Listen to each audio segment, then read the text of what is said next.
Tino tūmanako ana te whakaruru hau o ngā reo irirangi o te motu me whakaata Māori, ka whai pūtea anō te rāngai pāpāho Māori i te tahua pūtea a te kāwanatanga i tēnei tau. Whai muri ho i te pūtea ho ka tahi anō ka pānuitia e te kāwanatanga ki te reo irirangi o Aotearoa me irirangi te motu. Rua te kau mārima miriona tāra anō kei te haere ki te pūkoro o te reo irirangi o Aotearoa, whai muri ho i te whakakoretanga o te kōmitimititanga o rātou ki te reo tātaki o Aotearoa. Anei a Moana Makapelu Li me ngā whakamārama. Ho honua no ngā pūkoro o te reo irirangi o Aotearoa. Hei tā te tūmuaki o whakaata Māori mea ngā pēnei mai anō hoki. Anei mātou o whakaata Māori e whangāna kia taka mai he heringi kia mātou. Kaore anō whakaata Māori kia whai pūtea motuhake mai anō i te tau 2008.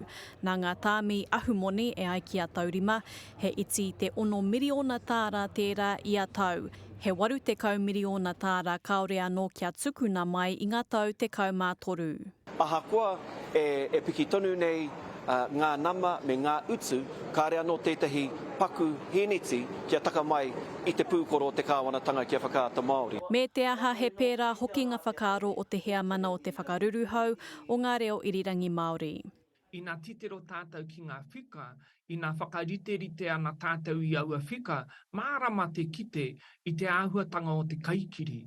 I roto i te rahinga o te pūtea ka hoatu ki ngā umanga auraki, me te rahinga o te pūtea ka hoatu ki ngā umanga Māori. I would say that iwi Radio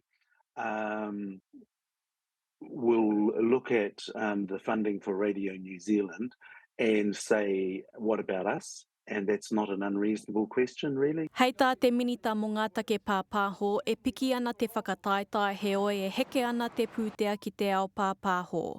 Hei tā e nei māngai o te ao pāpāho Māori, kei raro tonu te ao pāpāho Māori e putu ana.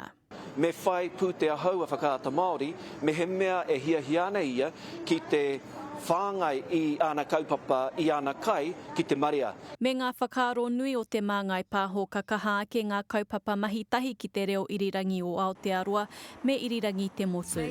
There's an expectation that considering that $10 million, New Zealand On Air will work with whakaata Māori and Te Māngai Pāho. He oi e manako nui ana e nei kai pāpāho kai riro ke ia rātou tō rātou ake pūtea motuhake. He tohu pea? Tērā pea he tohu pai e nā kōrero mō ngā whakataunga ka whakatauhia e te kāwanatanga. We're not expecting that there's going to be a lolly scramble in this budget. Te mānuka kua takoto ki mua i te aroaro o te minita. Moana Makapelu Li, Te Karere.